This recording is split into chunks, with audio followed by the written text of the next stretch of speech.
Well, what is going on, guys? I know it's been a while since I uploaded a video, excuse me, but I've had some stuff going on, but I still wanted to get a review out for Daredevil Born Again. I'm currently just sitting here filming this on my bed, but yeah, let's hop into it.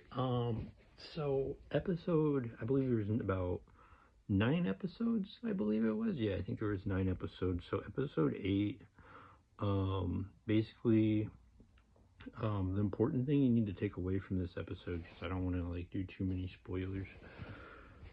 But basically, what happens is we get a argument between Fisk and or not Fisk, Matt and his new like lawyer girlfriend. And basically, Matt's upset that she is like being Wilson Fisk is like um what are they called, counselor for him and his wife. And he's basically telling her that like Fisk is dangerous and that he's like doing all this stuff and that she needs to stay away from him. And Matt's saying these things, of course, because he's Daredevil. But then we see like her like being against that. She is like not for vigilantes. It seems like she calls Muse and Daredevil. She basically, in Punisher, she puts them all into the same category, even though Punisher and Daredevil are technically good guys. And says that there's just like a bunch of boys that have something to hide because that's why they wear their masks and stuff like that. And then they do this whole thing with her that is super annoying in my opinion because they didn't need to, and it's so forced. They basically girl boss her, and he's sitting there, and like he's not even like yelling at her, and she's all like, "Watch your tone with me."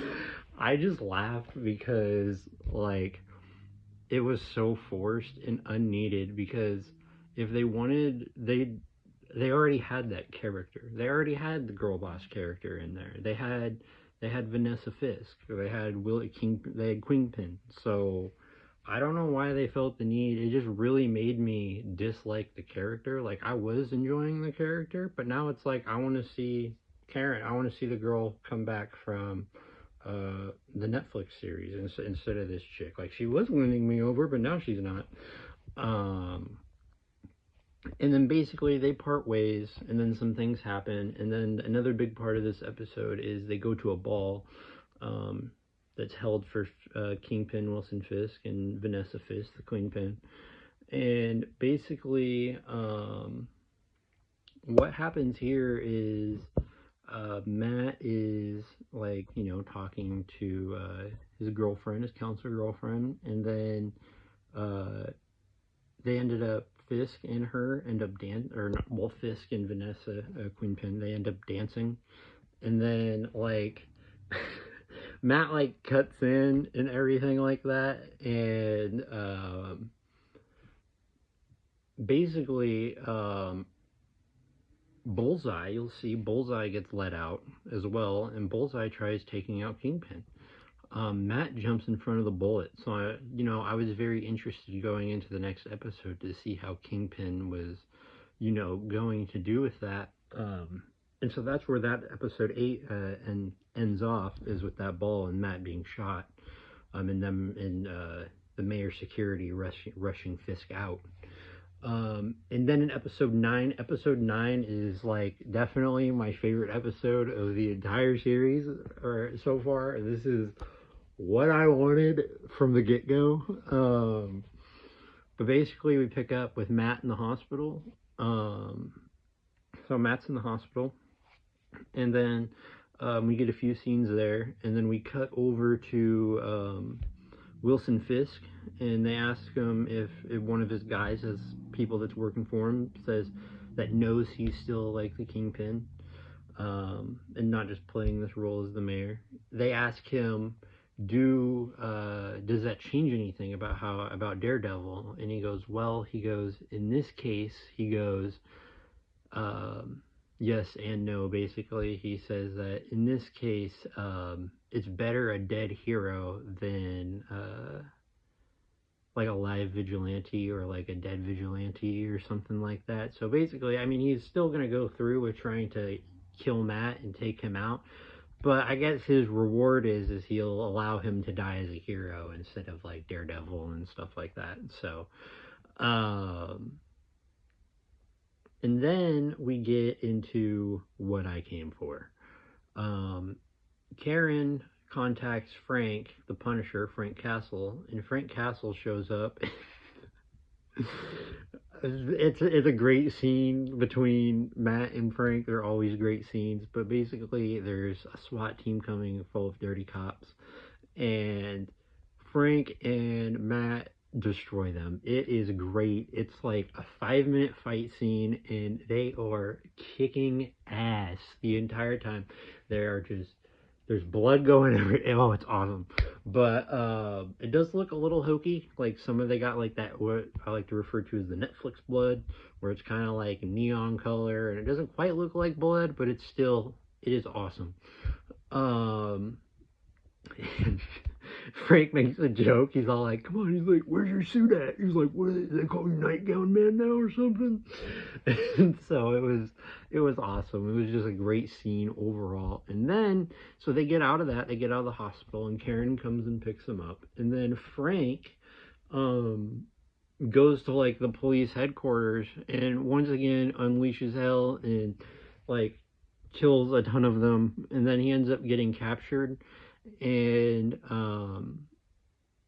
they end up kind of like beating him up a little bit and talking about how they want to like be like they want to work with Frank and they want Frank on their team and they idolize him. And Frank basically calls them clowns and losers, and then talks about how they don't know anything about him. Um, and then it kind of, it cuts to Karen and Matt, and they're trying to figure out how they're going to go in there and get Frank and stop all these guys. And she's like, we need an army and stuff like that. And so then it kind of ends and it does a bunch of scenes, playing some music, talking about what's going on, and then and how they need to recruit an army and how there's only a few good cops left and stuff like that. So yeah, like, it was an interesting ending. I'm excited to see what happens next season. Well, I don't know if I'd say I'm excited. I'm intrigued. I will say that. I want to see where it goes. Overall, I think I give episode 8, I'll give it a 6. And then episode 9, we are hitting high points here, people. It's still not as good as that Netflix stuff, but I'm hoping it's kind of set up and showing us what we're going to be getting into that level of Netflix greatness. So I personally think that I'm going to give like episode 9 like an 8 or 9 out of 10. Like, it's really good stuff. And it definitely elevates some of those lesser episodes for me. But I think overall, I'm going to give this one, I'm going to give it a 6 out of 10. I think Daredevil overall, the entire season, I think it's a 6 out of 10. I think it is slightly above average. I think if you want to watch back, like, just people, like, kick ass, watch episode 1, like, watch, like, the first 10 minutes, and then watch, like, 45 seconds of the ending of episode 2, and then watch all of episode 9, and you'll be satisfied.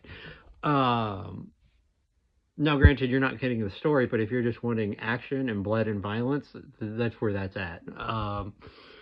So I'm hoping we'll get more of that next season in season 2, and this was all kind of like, set up, like the Daredevil, Born Again, that part. But overall, I do think it's a 6 out of 10. It's a slightly above average watch. It's definitely far better than any of the trash that Disney's been putting out recently with Marvel. So yeah, I hope you guys enjoyed this video. I will catch you in the next one. Peace out, everybody. Have a wonderful day.